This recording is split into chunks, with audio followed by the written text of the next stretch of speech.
way, this way.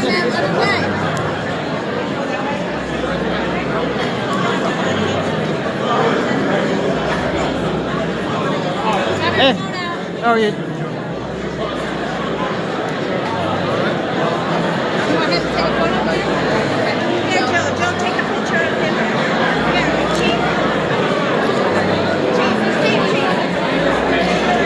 I got you.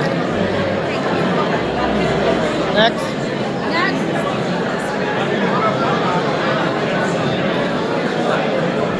Oh, your phone is off.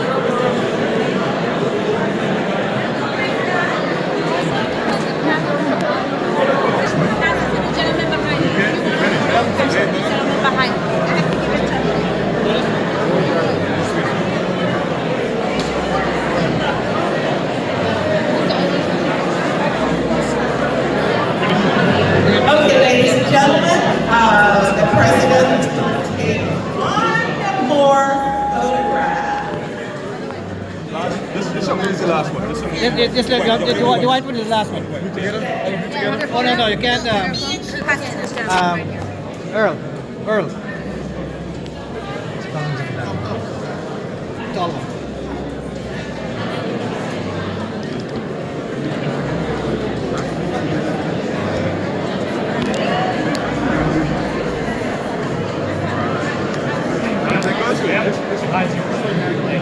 Next. Where's GUYANA'S? Together?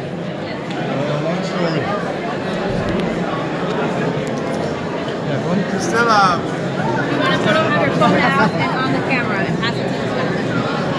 That's the question. Okay, that's it. okay, just a mistake. Okay. Maybe someone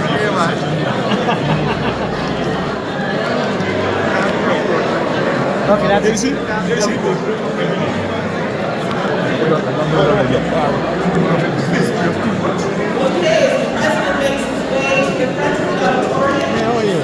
Very good to see you, big man. Good to see you. And then if you want to stay back there, maybe?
Thank you. You may be seated. Pleasant good evening to this town hall meeting. Thank you so much for being here. We have prepared a crisp, short program for you this evening so that we can maximize the time that the president has with us. We will have a presentation by the president. Then we will move to a question and answer segment. For those of you in the back of the room, Marcia, wave your hand. She's on my right, your left. She's waving. Please see her. She will document and follow up on all your questions. And so we'll adjourn somewhere around 8-ish, and on your way out, there are going to be refreshments. Al. And then we have all of us. Welcome, fellow diaspora. This wonderful task of introducing the president, and his office sent me like 5 pages. Yeah, and then I heard, but he likes it short. So this is, bear with me. It's an absolute honor to introduce to you the hardest working president in the world.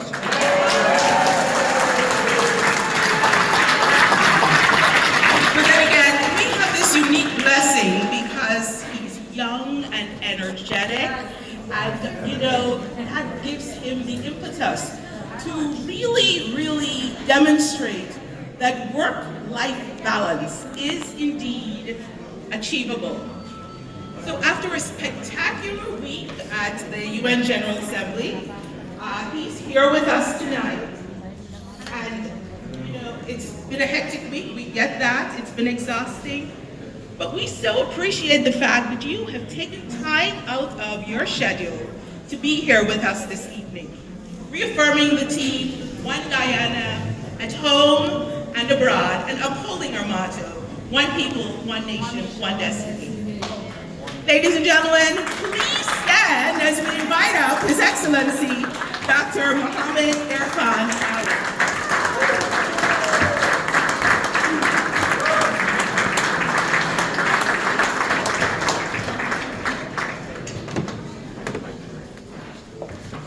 Thank you very much. Thank you. I thought it is only in Guyana we have problems with the mic.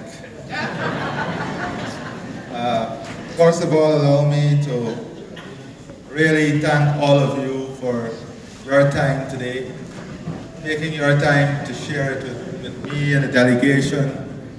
I truly appreciate it, and I truly value the time and the interest that you continue to place in the development of Guyana and in the advancement of our country.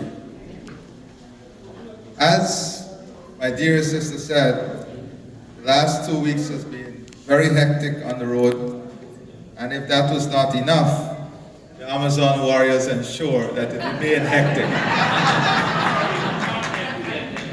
So they ensure that it remained hectic and stressful for all of us. Notwithstanding that, we have to continue to persevere and have faith that a better day is always tomorrow. Remember that in life. A better day is always tomorrow.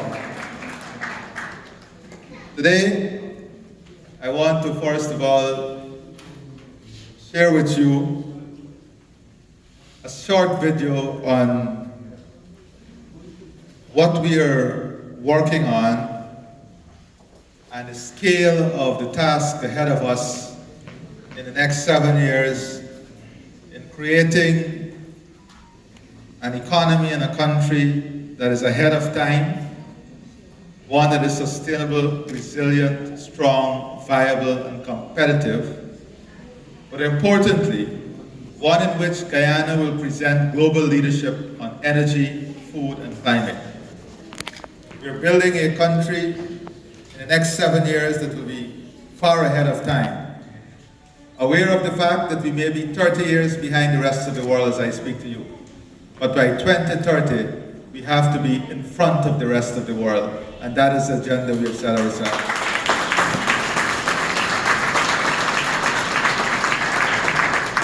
This requires very hard work. This requires an understanding of the scale of the task ahead. And this requires us ridding ourselves of the selfishness and be selfless in the approach to development and work. I am proud to lead a team in the cabinet of hard-working individuals. I have 2 members of cabinet here. We have diplomats that can stand their ground anywhere in the world and be ahead of the pack. And they've been demonstrating their skills. They have been representing Guyana with great honor and pride. And I want you to give all of them a big round of applause. So before I share, because I want you to get most of the time, before I share a few thoughts with you, I want to present to you a video that we launched at the Building Expo so you can see not only what the plan is, but you can see where we are in pursuing this plan. So I don't know if they can play the video. What you're about to witness is not a dream or some fairy tale, but a glimpse of our magnificent Guyana. Development will come, and will come rapidly. And to support that development requires rapid infrastructural transformation.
very brief insight into the scale of work ahead of us. This work would have already started. Healthcare, education, agriculture, everything is being transformed to position the country into a lead pole position in the region and in the world. We also, as you know, we are working on ensuring that our prosperity also brings prosperity to the rest of the Caribbean and the rest of the CARICOM region and the South American region. Just imagine that in another 7 years, it will be long before that, you'll be able to drive from French Guyana all the way to Brazil, up to Colombia, with the type of infrastructure investment that we're putting in. We're supporting an investment that will see the dream of integral and integrated infrastructure with Brazil completed with a deep water port and a highway system to support the export of commodities out of northern Brazil, creating a whole new infrastructure and logistics hub through Guyana. So those are the things we're doing, but more importantly, we are building an economy that is different. One that will be built on innovation, research and development, scientific advancement, and high-end, high-scale, high-value jobs. That is the type of economy we're building. We want to build a healthcare system and education system that is second to none. That is why we are building 6 new regional hospitals, a new children and maternal hospital, a new hospital in New Amsterdam, and working on the conceptual plan for a new teaching hospital and research facility in Georgetown. Most of these hospitals are level 5 hospitals, which means that they'll be able to give you the best service possible.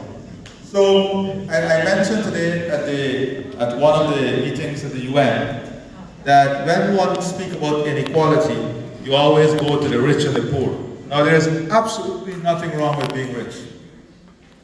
But as a country, we have to set a baseline. And that is what equality is. Setting yourself a baseline in health, education, infrastructure, water, social services.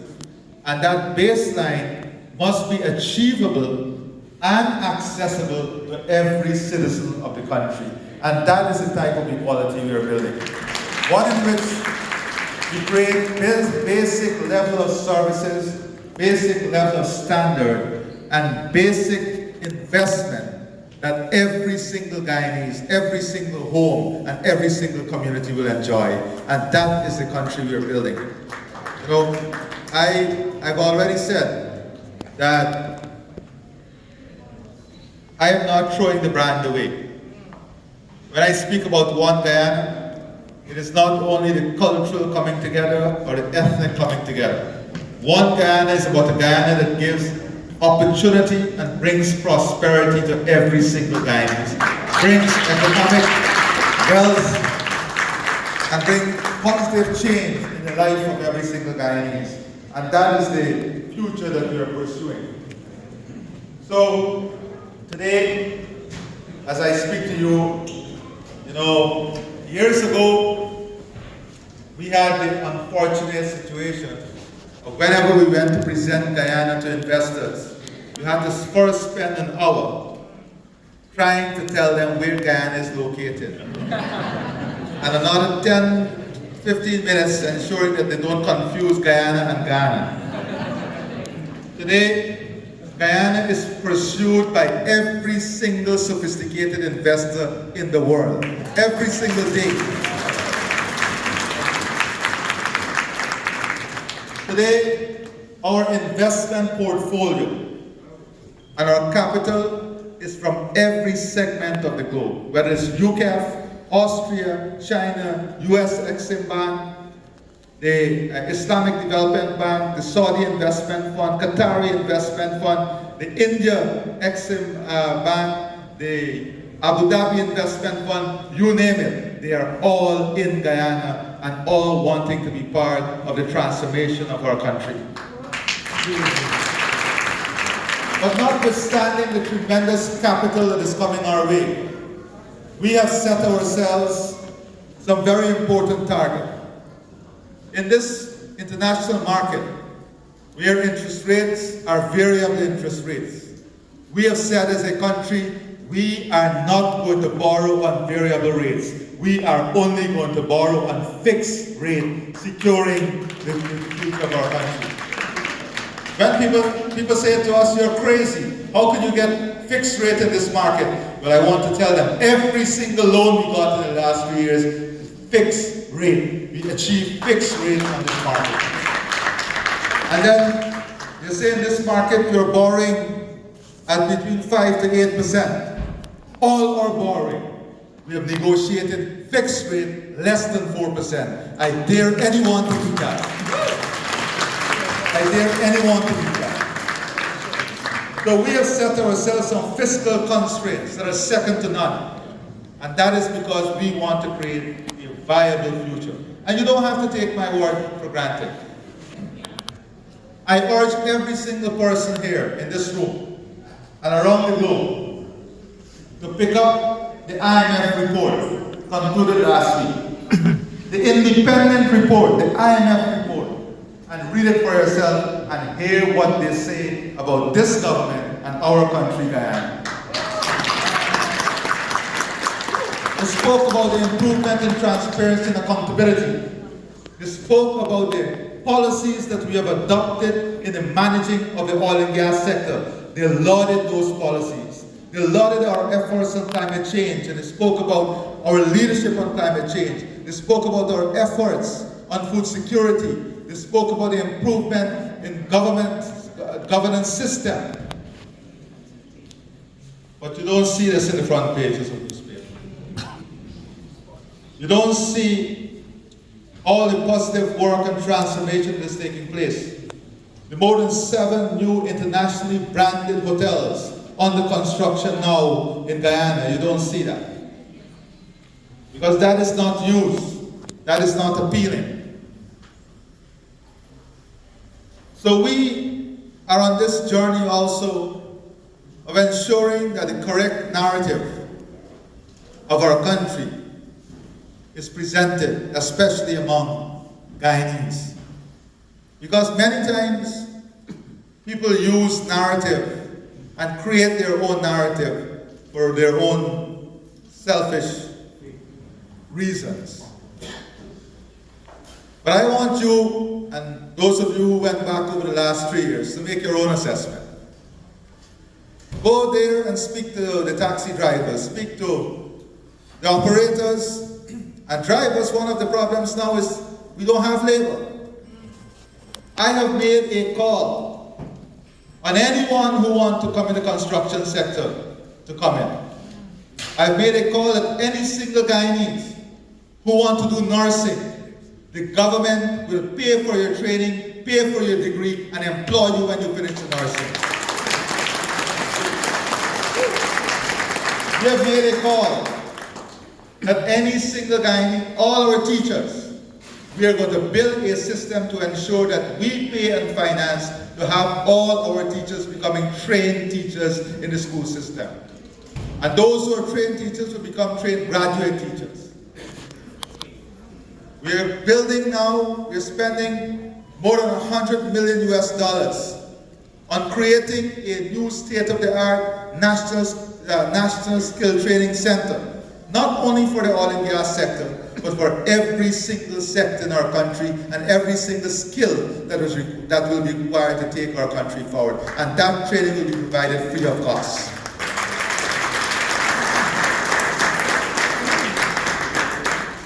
We have already granted more than 26,000 scholarships under the Gold Scholarship Program.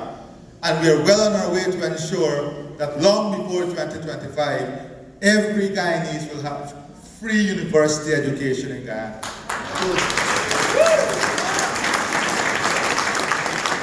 This is the journey of development. Now, I can't help it if good news can't bring smiles to people's face. I really can't help that, sorry. Because I have learned one thing. stay positive and stay focused on the task ahead. So, I am not really consumed by negative energy. If you're positive, you'll have positive outlook. If you are negative, you'll be angry with yourself forever. Don't be angry with yourself. Learn to smile. You know, we carry a high burden, and we put a lot of work, a lot of hours in a day at this work. But I always say to those around me, find joy in doing it. And I tell you, the task is not a simple task. You will hear there's still many issues that we have to fix. We have to build a country in which people can rely on the system. We have to remove the discretion from individual and ensure that the system work every single day. And that is why the US has such a strong position, because when individual fails, the system works. When individual fails, the system works. And that is what we have to create. We have to invest in the system to ensure that the operation of government, the protection of democracy, the rule of law, is embedded in systems and not individuals. And that is why I'm spending so much energy on the One Guyana concept. Because I want this to be owned by every single Guyanese. I want it in the system of every single Guyanese. So we will understand what is required of each of us in pursuit of a One Guyana and a Guyana in which will bring prosperity to every single home. You know, that is why also we are partnering with the best. Our healthcare system is supported by Mount Sinai. They are our partners in building a state-of-the-art, world-class healthcare system. When you look at what we want to achieve in the water sector, you have said that by the time we get to 2025, 2026, and I see the former CEO of Guyana Water Incorporated here, Chandy, and I want to thank you for your service, because whilst I was minister, you supported me. And what we want to do is that we want to ensure that every single home along the coast have access to treated water by 2026. We're on a massive program, building out water treatment facilities and integrating the water facility. You know, life is funny. We are a very creative set of people. So we built two roundabouts. I'll just give you a simple example to show how creative we are. In one of the roundabouts, we used local talent, Enrico. And you're the one who criticized the eagle, but used to support local content. Enrico's my friend.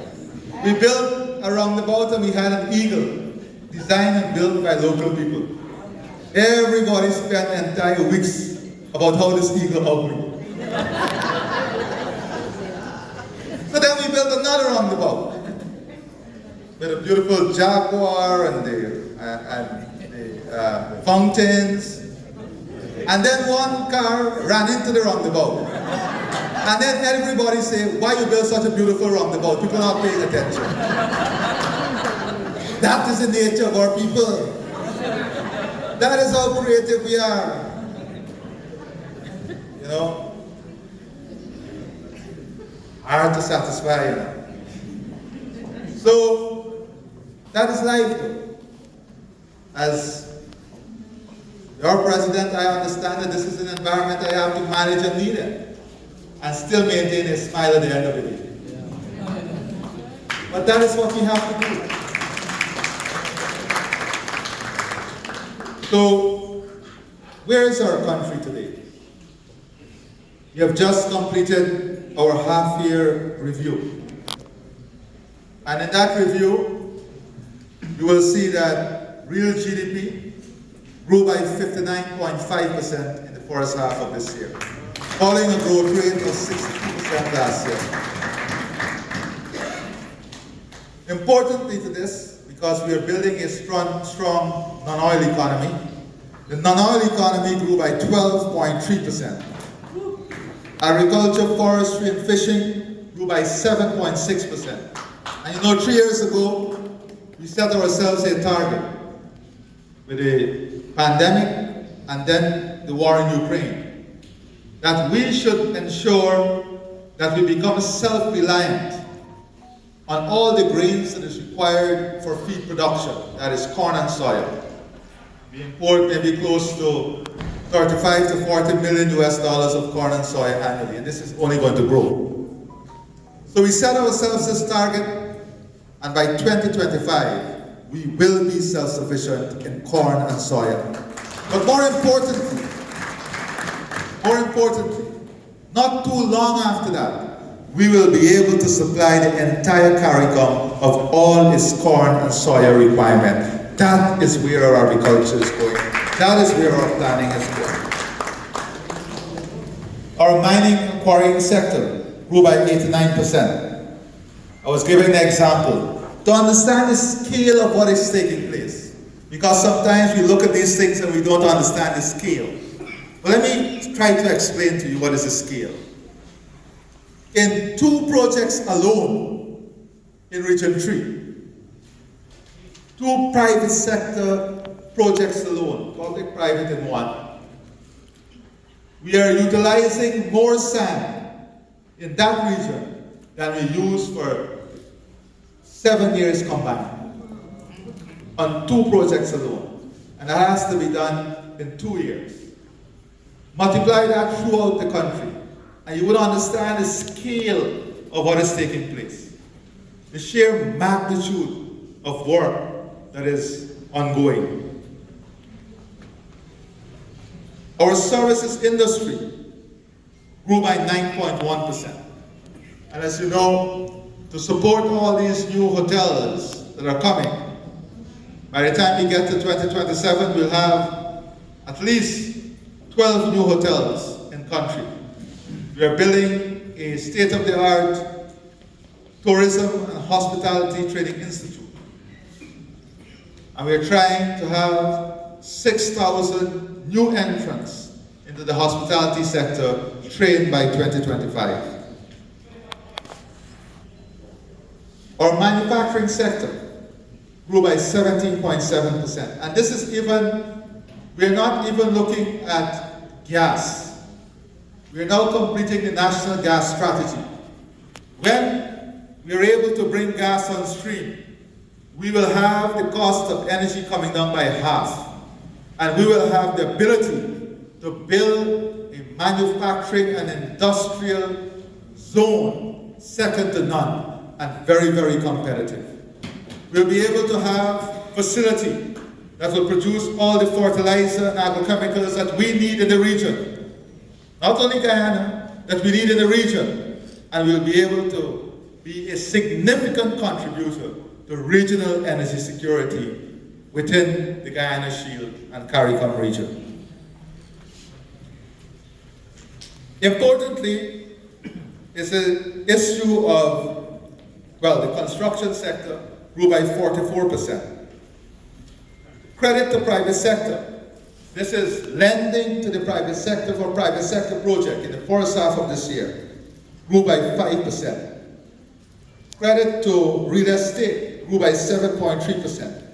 And importantly, the consumer price index declined by 0.3%. GDP per capita grew by 155% in the last 3 years.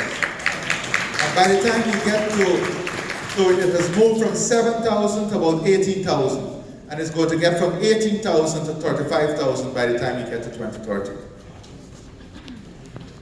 Net international reserve, this is our international reserve, grew by 36.7%.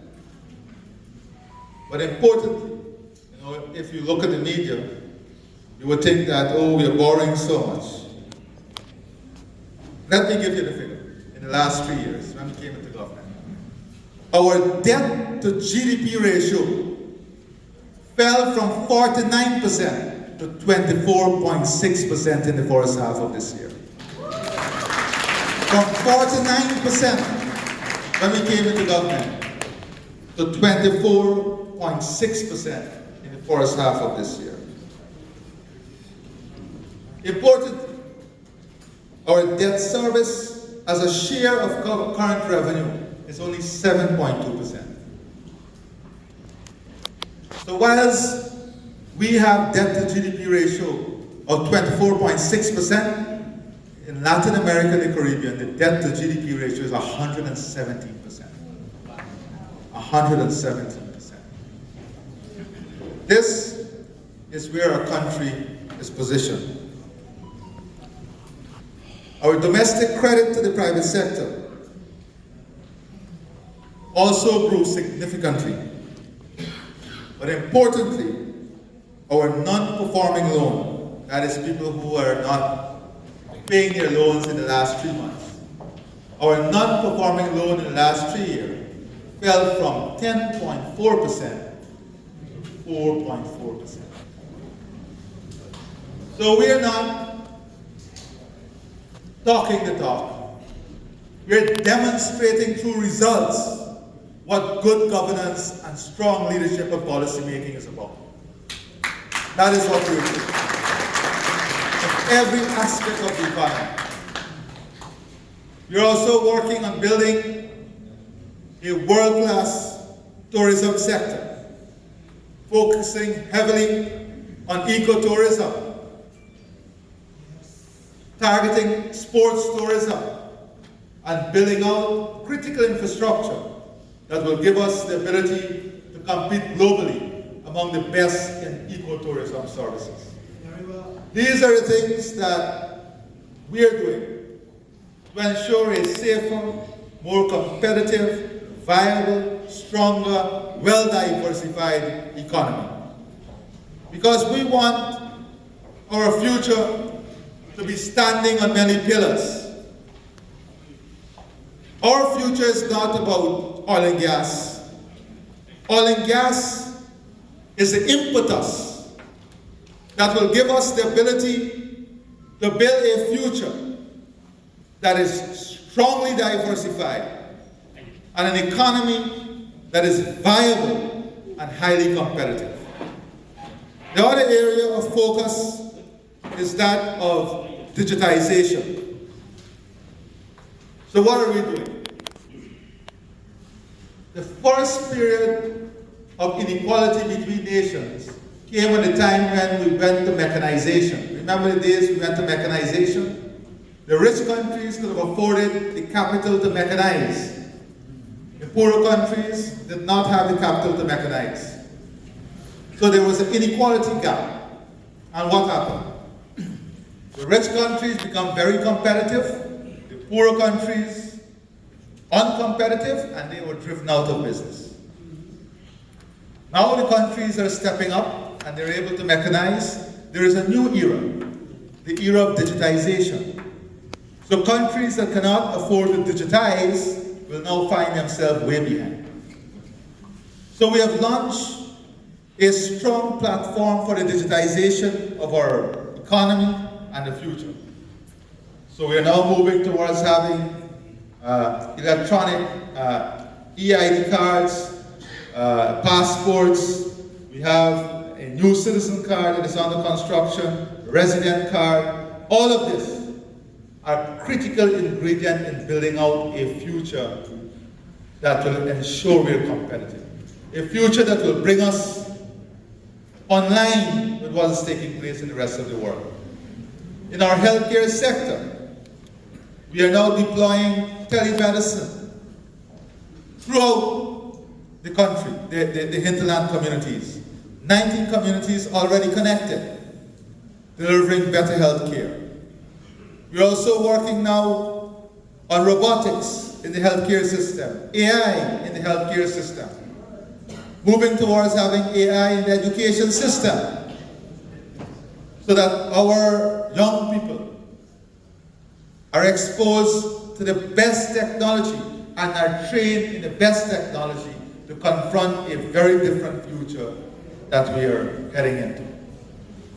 So, I want to assure you that we are doing the work to create a Guyana in which all of us will be proud. One in which we all can say that we have contributed, because all those persons who stood up for democracy, who picked up a pen and wrote a letter, who raised their voice, who added a comment, you are the ones who we also have to applaud, because you have contributed to a democratic and safe environment.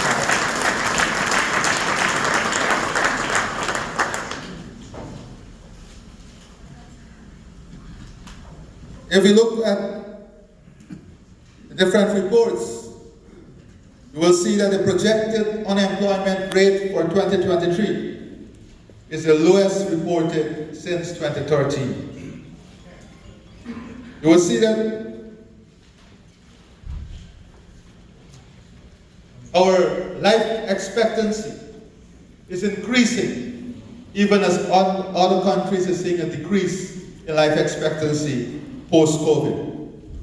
You will see that the number of surgeries we're doing in the public healthcare system has increased 7-fold. Because one, we're investing in more human resource, more equipment, and the system is being modernized, and more people are gaining confidence in the public healthcare system. That is why the number of surgery has increased 7-fold. I can assure you that by next year, we can give you a hip replacement surgery faster than you can get it here.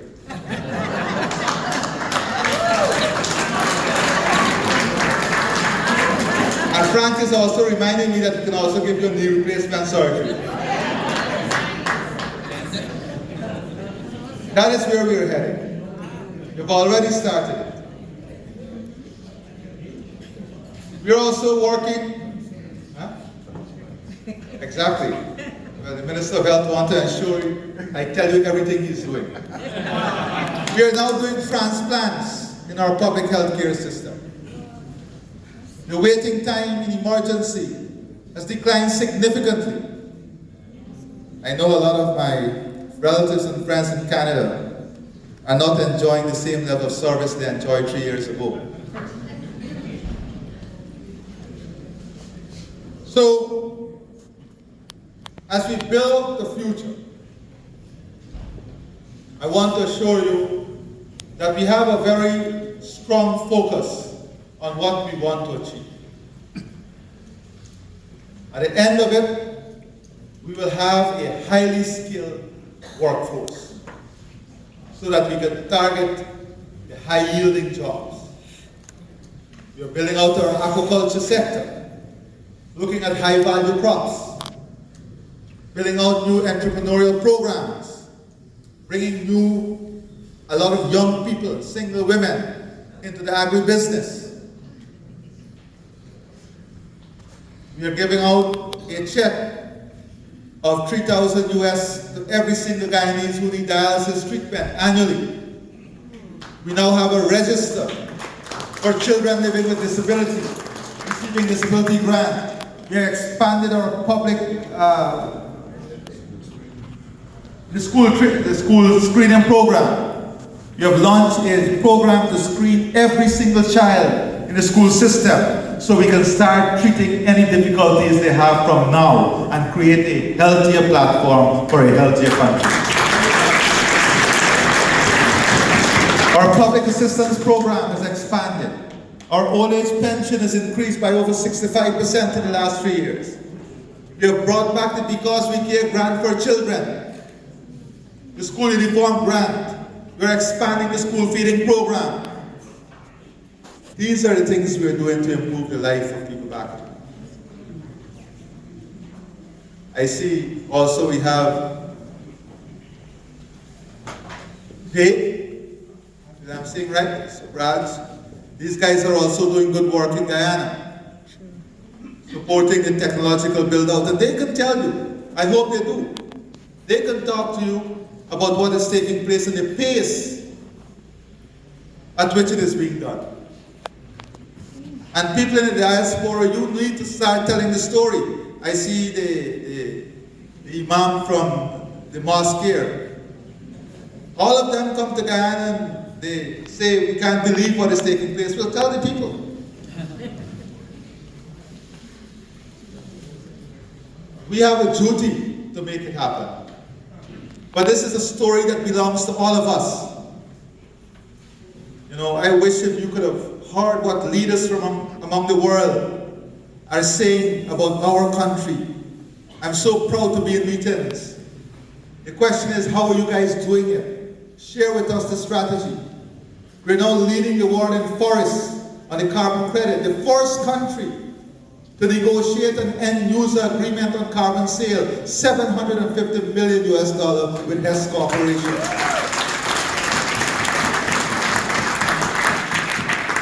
The Commonwealth Heads of Government just appointed Guyana and Gabon to lead to present the case for forested countries.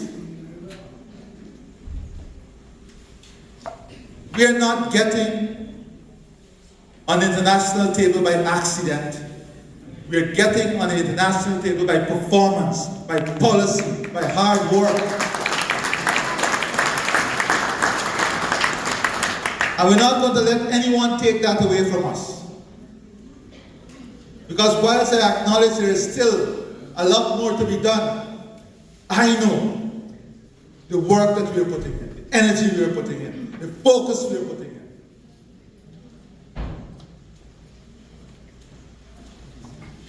So, I know I'm in a room where you guys have the answer for every problem in the world.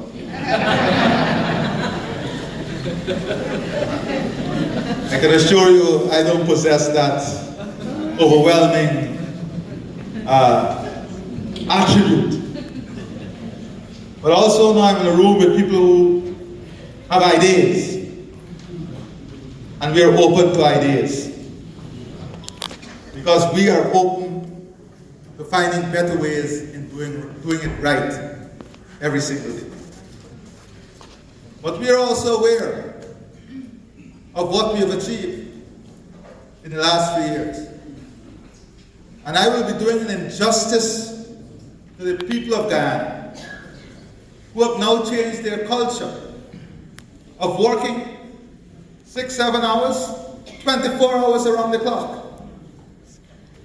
Secretary Blinken described Guyana as a construction zone. That is how he describes it. The Foreign Minister of India, speaking about Guyana, he said Guyana is the UAE just 25 times faster. And we are doing it with a small population. And many people will doubt our ability to do it with a small population. But let me remind you, the population of Qatar was less than 400,000. The population of the UAE was less than 1 million. Nothing beat commitment and brain power. Nothing beat the will to get it done.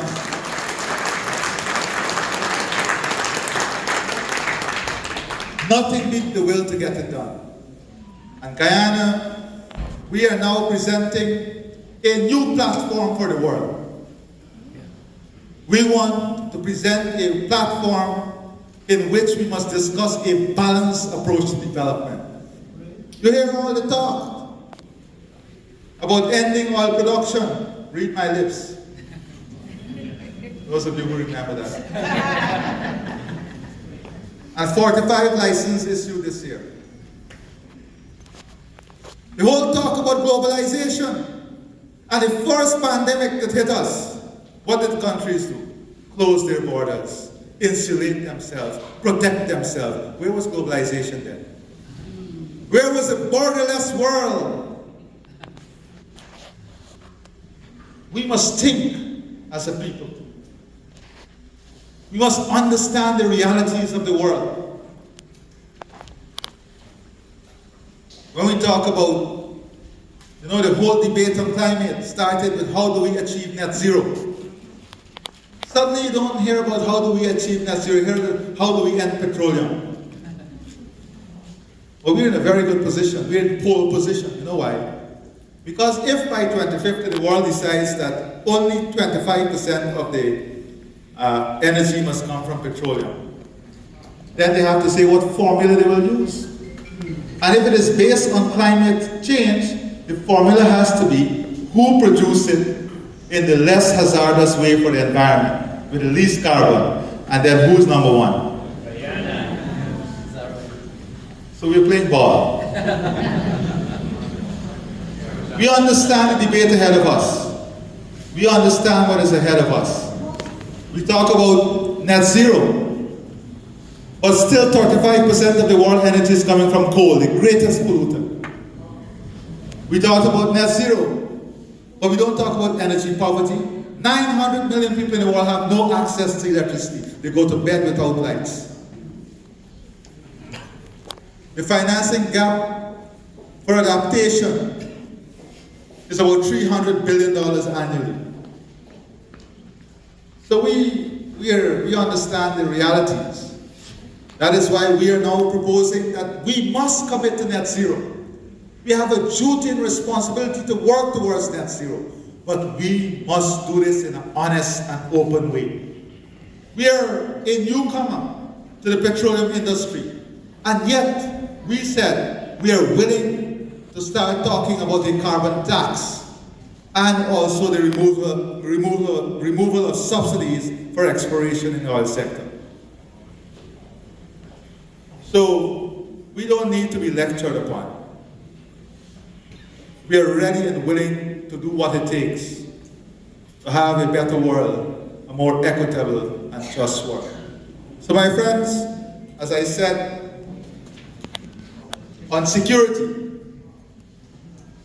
don't get me started. Because take away the tragic incident we had in Madrid, serious crime, murders, has decreased significantly in Guyana. Significantly. We are now moving from safe city to safe country, where we'll have cameras supporting the security system all across the country.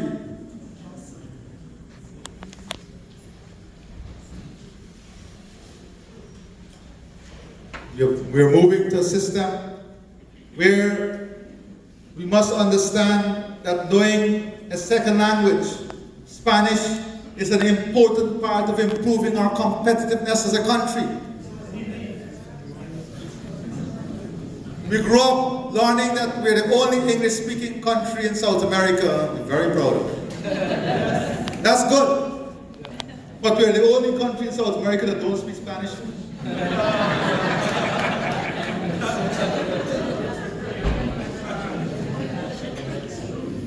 How do you want the next generation of Guyanese to get the international jobs? How do you want to get into the market of Latin America? How do you want to do business with one of the biggest economies? We have to embrace the things that did not make us competitive and redo it so that we can become more competitive.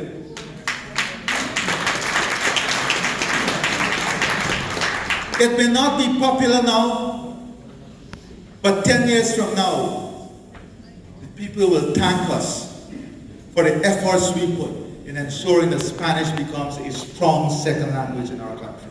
Yes. Because it will increase and enhance their competitiveness.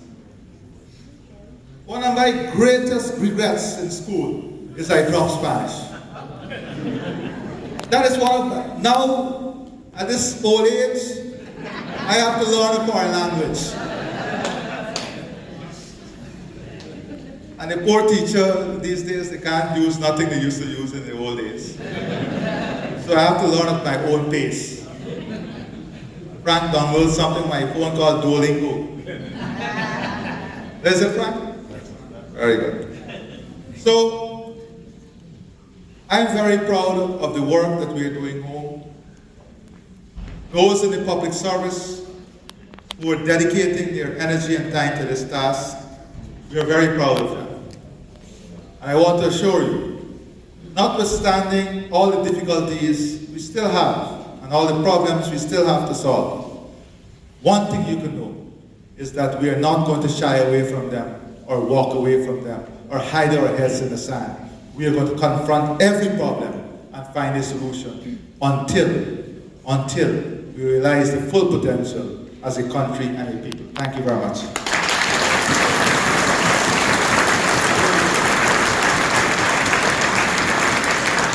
Okay, I will save you some time. We're now open for questions.